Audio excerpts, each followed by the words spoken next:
নমস্কার বন্ধুরা, এক্সপ্লোরার সৈকত অফিসিয়াল চ্যানেলে সকলকে স্বাগতম।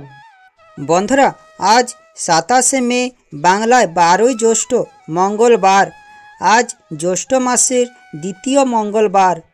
আজকের দিনে পালিত হচ্ছে জ্যৈষ্ঠ মাসের জয় মঙ্গলচণ্ডীর ব্রত।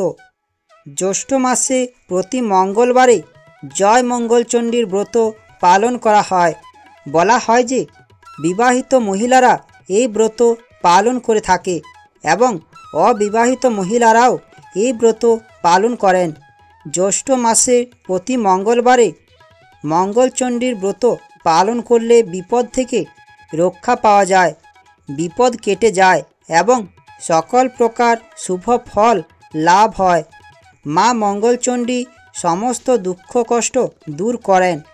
জ্যৈষ্ঠ মাসে প্রতি মঙ্গলবার জয় মঙ্গলচণ্ডীর ব্রত পালন করা হয়। সেই জন্য আজকের দিনে আপনারা অনেকেই জ্যৈষ্ঠ মাসে জয় মঙ্গলচণ্ডীর ব্রত পালন করছেন। আপনারা সকলেই জানেন, জয় মঙ্গলচণ্ডীর ব্রত পালন করলে জয় মঙ্গলচণ্ডীর ব্রত কথাটি শ্রবণ করা অবশ্যই প্রয়োজন এবং কোনো কারণে এই ব্রত পালন করতে না পারলেও ব্রত কথাটি শ্রবণ করা প্রয়োজন। তা না হলে ব্রতের পূর্ণ ফল লাভ করা যায় না। সেই জন্য আজকের দিনে আপনারা সকলেই ভক্তিমনে শ্রবণ করুন জ্যৈষ্ঠ মাসের জয় মঙ্গলচণ্ডীর ব্রত কথা। মা মঙ্গলচণ্ডী, যাহার নাম মধুর ও মনোহর, যাহার হস্তে বর ও অভয় মুদ্রা, যিনি দ্বিভুজা ও গৌরবর্ণা, যিনি রক্ত পদ্মাসনে উপবিষ্টা ও মুকুট দ্বারা উজ্জ্বল রূপে ভূষিতা, যিনি রক্তবর্ণ চেলির বস্ত্র পরিধান করে আছেন, যিনি সহস্র বদনা, সুন্দর নয়না ও নবযৌবনা, যিনি সুন্দরাঙ্গী ও মধুর লাবণ্যযুক্তা, তিনিই দেবী মঙ্গলচণ্ডী। বিশ্বের মূল স্বরূপা প্রকৃতি দেবীর মুখ হতে মা মঙ্গলচণ্ডী দেবী উৎপন্না হয়েছেন। তিনি সৃষ্টি কার্যে মঙ্গলরূপা এবং সংহার কার্যে কোপরূপিণী। সেই জন্য পণ্ডিতগণ তাকে মঙ্গলচণ্ডী বলে থাকেন। মা মঙ্গলচণ্ডীর উদ্দেশ্যে প্রণাম জানিয়ে শুরু করছি জ্যৈষ্ঠ মাসে মঙ্গলচণ্ডীর ব্রত কথা। বন্ধুরা, আপনাদের সকলকে অনুরোধ, ব্রত কথাটি শেষ পর্যন্ত শ্রবণ করবেন এবং যদি সম্ভব হয় ব্রত কথাটি শোনার সময় হাতে 3 গাছা দূর্বা ও একটি ফুল হাতে নিয়ে ব্রত কথাটি শুনবেন এবং ব্রত কথা শেষে জল খাবেন। শিবের বাড়ি কৈলাস পর্বতে। আকাশ থেকে যেন কোটি কোটি চাঁদের আলো ঝরে পড়ছে সেখানে। গন্ধর্ব, কিন্নর, যক্ষ ও বিদ্যাধরদের গানে কৈলাসে শিবলোক পরিপূর্ণ হয়ে আছে। এমনি একটা দিনে মা ভগবতী পদ্মার সঙ্গে বসে গল্প করছিলেন। এমন সময় হঠাৎ তার মনে এলো যে মর্তে তার পুজোর প্রচলন হওয়া দরকার, তার ব্যবস্থা করতে হবে। এই কথা শুনে পদ্মার খুব ভাবনা হলো। সে ভাবতে লাগলো যে কেমন করে মর্তে মার পুজোর ব্যবস্থা হতে পারে। পদ্মার এই ভাব দেখে মা বললেন যে এর জন্য কাউকে ভাবতে হবে না, তিনি নিজেই তার পুজোর ব্যবস্থা করবেন। আর করলেনও তাই। মায়া করি ধরে মাতা, জরাতির বেশ, হাতে লাঠি কাঁধে ঝুলি, উড়ি পরে কেশ। এমনি এক বুড়ির বেশ ধরে মা চললেন মর্তে। এই বেশে মা উজানি নগরে এক বেনে সওদাগরের বাড়িতে গিয়ে উপস্থিত হলেন। এই বেনে সওদাগরের 7টি মেয়ে, ছেলে একটিও নেই। মা এক বুড়ি ব্রাহ্মণের বেশে লাঠি ঠুকতে ঠুকতে ঢুকলেন সেই বেনে সওদাগরের বাড়িতে। তখন একেবারে ভর দুপুরবেলা, বাইরে প্রচণ্ড রোদ, তাই ঘরের বাইরে কেউ বেরোচ্ছে না। এমনি সময়ে বুড়ি বেশি মা মঙ্গলচণ্ডী এসে চাইলেন ভিক্ষে। বেনে বউ তখনই চাল আর টাকা থালায় নিয়ে ভিক্ষে দিতে এলেন। ব্রাহ্মণী তাকে জিজ্ঞাসা করলেন, হে গো মা, তোমার ছেলে মেয়ে কটি? বেনে বউ তখন বলল, আমার 7টি মেয়ে হয়েছে, ছেলে একটিও হয়নি মা। বেনে বউয়ের উত্তর শুনে মা আর তার হাত থেকে ভিক্ষে নিলেন না। তিনি বললেন, ছেলে আটকুড়োর মুখ দেখতে নেই। এই কথা বলে ব্রাহ্মণী বাড়ি থেকে বেরিয়ে গেলেন এবং কাছেই একটা অশ্বত্থ গাছের তলায় গিয়ে বসলেন। এদিকে দুপুরবেলায় এক বুড়ি ভিক্ষে নিতে এসে ছেলে আটকুড়োর মুখ দেখতে নেই বলে চলে গেল। এতে বেনে বউয়ের খুব দুঃখ হলো। সে ভিক্ষের থালা ছুঁড়ে ফেলে দিয়ে বসে বসে কাঁদতে লাগলো।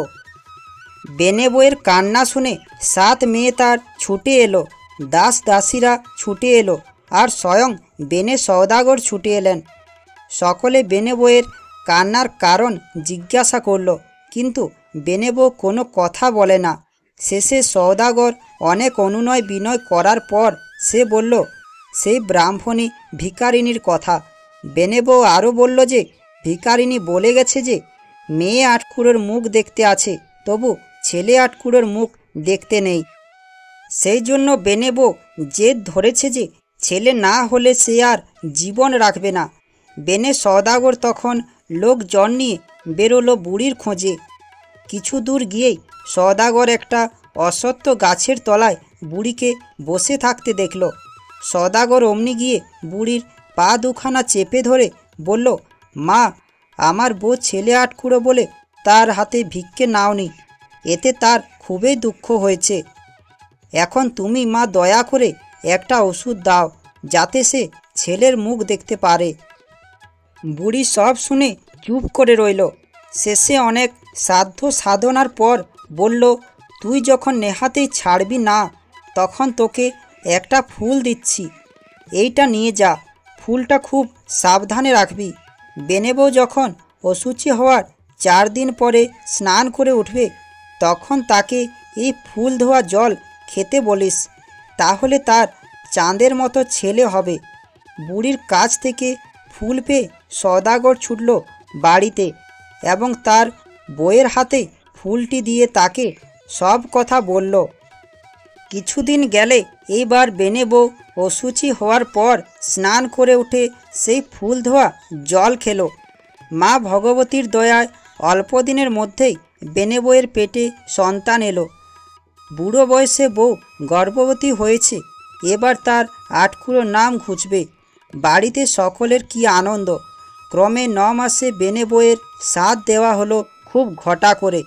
এইভাবে 10 মাস 10 দিন কেটে যাওয়ার পর বেনে বউয়ের প্রসব বেদনা উঠল। কিন্তু প্রসব বেদনায় সে খুব কষ্ট পেতে লাগলো। প্রসব আর কিছুতেই হলো না। সকলে খুব ভাবনায় পড়েছে। এমন সময় একজন বৃদ্ধা এসে বউয়ের ওই অবস্থা দেখে বলল, বৌমা এত কষ্ট পাচ্ছে, তুমি একবার মা দুর্গাকে ডাকো, তিনি সব দুর্গতি দূর করবেন। এ কথা শুনে বেনে বউ কেঁদে কেঁদে মা ভবানীকে ডাকতে লাগলো। এমন সময় কৈলাসে মা ভবানীর সিংহাসন টলে উঠল। মা তখন পদ্মাকে জিজ্ঞাসা করলেন, হ্যাঁ রে পদ্মা, হঠাৎ আমার সিংহাসন এইভাবে টলে উঠল কেন? পদ্মা তখন বলল, মা, তুমি যে বেনে বউকে ওষুধ দিয়েছিলে ছেলে হবার জন্য, আজ 9 দিন ধরে প্রসব বেদনায় সে ভয়ানক কষ্ট পাচ্ছে, তাই সে তোমায় ডাকছে। পদ্মার এই কথা শুনে মার মনে খুব কষ্ট হলো। তারপর তিনি আবার বুড়ির বেশে বেনের বাড়ি গিয়ে হাজির হলেন। বাড়িতে তখন অনেক লোকজনের যাতায়াত চলছে। মা তখন একটি মেয়েকে জিজ্ঞেস করলেন, হেগা, কি হয়েছে, তোমাদের বাড়িতে এত লোকজন কেন? মেয়েটি তখন বুড়িকে সব কথা বলল। বুড়ি তখন বলল, আমি কি বউরানীকে একবার দেখতে পারি? মেয়েটি তখন বলল, কেন পারবে না মা? এই বলে মেয়েটি বুড়িকে নিয়ে গেল বেনে বউয়ের কাছে। বুড়ি তখন বলল, ঘর থেকে সবাই বেরিয়ে যাও, আমি একলা বউরানীর কাছে থাকব, তোমাদের কোনো ভয় নেই। বুড়ির কথা মতো সকলে ঘর থেকে বেরিয়ে যেতে বুড়ির বেশে মা ভগবতী বউরানীর গায়ে তার পদ্মহস্ত বুলিয়ে দিলেন। সঙ্গে সঙ্গে বেনে বউয়ের একটি চাঁদের মতো ছেলে প্রসব করল। মা ভবানী তখন ছেলেটিকে একটু আদর করলেন আর তাকে বললেন, এর নাম রেখো জয়দেব। এ বলে মা অদৃশ্য হয়ে গেলেন। এইভাবে বেশ কিছুদিন কেটে গেল। হঠাৎ আবার মা ভগবতীর সিংহাসন টলে উঠল। আবার বুড়ির বেশে মা গিয়ে হাজির হলেন ধনবতী সওদাগরের বাড়িতে। তেমনি দুপুরবেলা সেখানে গিয়ে ভিক্ষে চাইলেন। ধনপতির বউ তেমনি থালায় করে চাল আর টাকা নিয়ে এসে বুড়িকে ভিক্ষে দিতে এলো। বুড়ি তখন তাকে জিজ্ঞাসা করল, হে মা, তোমার ছেলে মেয়ে কটি? বেনে বউ বলল, আমার 7টি ছেলে, মেয়ে হয়নি মা। এই কথা শুনে বুড়ি আর তার কাছ থেকে ভিক্ষে নিলেন না, শুধু বলে গেলেন, ছেলে 8 কুড়োর মুখ দেখতে আছে, তবু মেয়ে 8 কুড়োর মুখ দেখতে নেই। এই কথা শুনে বেনে বউ ভিক্ষের থালা ছুঁড়ে ফেলে দিল আর নিজে মাটিতে পড়ে খুব কাঁদতে লাগলো। আর তার কান্না শুনে বাড়ি শুদ্ধ লোক এসে পড়ল তার কাছে আর কান্নার কারণ তাকে জিজ্ঞাসা করতে লাগলো। কিন্তু বেনে বউ কোনো উত্তর দেয় না। অনেক সাধ্য সাধনার পর সে বলল যে এক ব্রাহ্মণী তার হাতে ভিক্ষে না নিয়ে চলে গেছে আর বলে গেছে, ছেলে 8 কুড়োর মুখ দেখতে আছে, কিন্তু মেয়ে 8 কুড়োর মুখ দেখতে নেই। এই কথা বলার পর বেনে বউ খুব কাঁদতে কাঁদতে বলতে লাগলো যে মেয়ে না হলে সে আর তার কিছুতে প্রাণ রাখবে না। সওদাগর তখন লোকজন নিয়ে বুড়ির খোঁজে বেরোলো। তারা কিছু দূর গিয়েই দেখল যে বুড়ি একটা বট গাছের নিচে বসে আছে। সওদাগর তখন তার পা দুটো ধরে অনেক অনুনয় বিনয় করে বলল, মা, আমার মেয়ে হয়নি বলে তুমি আমার বউয়ের হাতে ভিক্ষে নাওনি? সে কেঁদে কেঁদে সারা হচ্ছে। এখন কি করে আমার মেয়ে 8 কুড়োর নাম ঘুচবে? দয়া করে তুমি তার ব্যবস্থা করে দাও মা। সওদাগরের কথা শুনে মার দয়া হলো। তখন তিনি তার ঝুলির ভেতর থেকে একটি ফুল বের করে সওদাগরের হাতে দিলেন আর তাকে বললেন, এটা তুই নিয়ে যা আর খুব যত্ন করে রাখিস। তোর বইয়ের অশুচি হওয়ার পর 4 দিন পরে শুচি হলে এই ফুলটা ধুয়ে জল খেতে বলিস, তাহলে ফুলের মতো মেয়ে হবে তার। এর কিছুদিন পরে বেনে বউ গর্ভবতী হলো। 10 মাস 10 দিন কেটে যাওয়ার পর প্রসব বেদনা দেখা দিল, কিন্তু প্রসব তার কিছুতেই হতে চায় না। বেনে বউ খুব কষ্ট পেতে লাগলো। তখন সে কেঁদে কেঁদে মাকে ডাকতে লাগলো। এবারও মার সিংহাসন টলে উঠল। পদ্মা তখন মাকে বেনে বউয়ের কথা মনে করিয়ে দিয়ে বলল যে 4-5 দিন ধরে সে খুব কষ্ট পাচ্ছে। এই শুনে মা আর থাকতে পারলেন না। আবার বুড়ির বেশ ধরে চলেন বেনে বউয়ের বাড়ি। সেখানে পৌঁছে বাড়ির লোকের মত নিয়ে বুড়ি গিয়ে ঢুকলো আতুর ঘরে। এখানে বেনে বউয়ের কাছে যারা বসেছিল বুড়ি তাদের বলল, তোমরা সকলে একবার বাইরে বেরিয়ে যাও, আমি একলা একটু বউয়ের কাছে থাকব। বুড়ির কথা শুনে সকলে যেন আবিষ্ট হয়ে ঘর থেকে বেরিয়ে গেল। বুড়ি তখন ঘরের দরজা বন্ধ করে দিয়ে বেনে বউয়ের গায়ে হাত বুলিয়ে দিলেন। সঙ্গে সঙ্গে বেনে বউ একটি ফুলের মতো মেয়ে প্রসব করল। মা তাকে নিয়ে একটু আদর করলেন। তারপর তাকে বেনে বউয়ের কোলে দিয়ে বললেন, এর নাম রেখো জয়াবতী। এই বলে মা অদৃশ্য হয়ে গেলেন। ক্রমে জয়াবতী 7 বছরে পড়ল। সে পাড়ার মেয়েদের নিয়ে পুতুল খেলে, আবার ঠাকুরেরও পুজো করে। সে ছেলে খেলার মতো বালির নৈবেদ্য, কাঁঠাল পাতা, বেলপাতা, বনের ফুল আর নানান রকমের লতা পাতা দিয়ে আপন মন থেকে মা মঙ্গলচণ্ডীর পুজো করতে থাকে। একদিন সে এইভাবে পুজো করছে, এমন সময় জয়দেবের পায়রা এসে বসল জয়াবতীর কোলে। জয়দেবও পায়রার পিছনে ছুটেছিল। সে এসে দেখল পায়রা জয়াবতীর কোলে বসে আছে। জয়দেব তাকে বলল, আমার পায়রা দাও। জয়াবতী তখন বলল, বারে, পায়রা আমার কোলে এসে বসেছে, আমি তোমায় পায়রা দেব কেন? না, আমি দেব না। জয়দেবও ছাড়বার পাত্র নয়। সে তার পায়রা নিয়ে তবেই ছাড়ল। যাবার সময় সে জয়াবতী আর তার সঙ্গীদের জিজ্ঞাসা করল, এ তোমরা কি করছো? জয়াবতী তখন বলল, আমরা মা মঙ্গলচণ্ডীর পুজো করছি। জয়দেব আবার বলল, এতে কি ফল হয়? জয়াবতী তখন বলল, হারালে পায়, মলে জিওয়, ধারায় কাটে না, আগুনে জলে ফেলে দিলে মরণ ঘটে না, সতীন মেয়ে ঘর পায়, রাজা মেরে রাজ্য পায়। এই কথাগুলো শোনার পর জয়দেব বাড়িতে ফিরে এসে গোসা করে গিয়ে শুল। কারুর সঙ্গে কোনো কথাই বলে না ছেলে। বাড়ি শুদ্ধ সকলে একেবারে তো অস্থির। সকলে কত জিজ্ঞাসা করল যে কিসের জন্য তার রাগ হয়েছে, কিন্তু সে কোনো উত্তরেই দিল না। শেষে জয়দেবের মা এসে অনেক অনুনয় বিনয় করতে জয়দেব বলল যে সওদাগরের মেয়ে জয়াবতীর সঙ্গে তার বিয়ে দিলে তবেই সে নাওয়া খাওয়া করবে। জয়দেবের মা তার এই কথা শুনে বলল, এরই জন্য তোর রাগ? এই তোর কথা? এর জন্য ভাবনা কি? আমি কর্তাকে বলে শীঘ্রই জয়াবতীর সঙ্গে তোর বিয়ের ব্যবস্থা করে দিচ্ছি। ওরা তো আমাদেরই ঘর, কিছুই আটকাবে না। কিছুদিন পরেই বেনে সওদাগর জয়াবতীর বাবা ধনপতি সওদাগরের কাছে বিয়ের প্রস্তাব পাঠালো। ধনপতিও বেনে সওদাগরের লোকের মুখে সব শুনে বিয়ে দিতে রাজি হয়ে গেল। আর বিয়ে স্থির হলো জ্যৈষ্ঠ মাসের মঙ্গলবারে। জ্যৈষ্ঠ মাসের জয় মঙ্গলবারের ব্রতের দিন খুব ধুমধাম করে জয়াবতীর সঙ্গে জয়দেবের বিয়ে হয়ে গেল।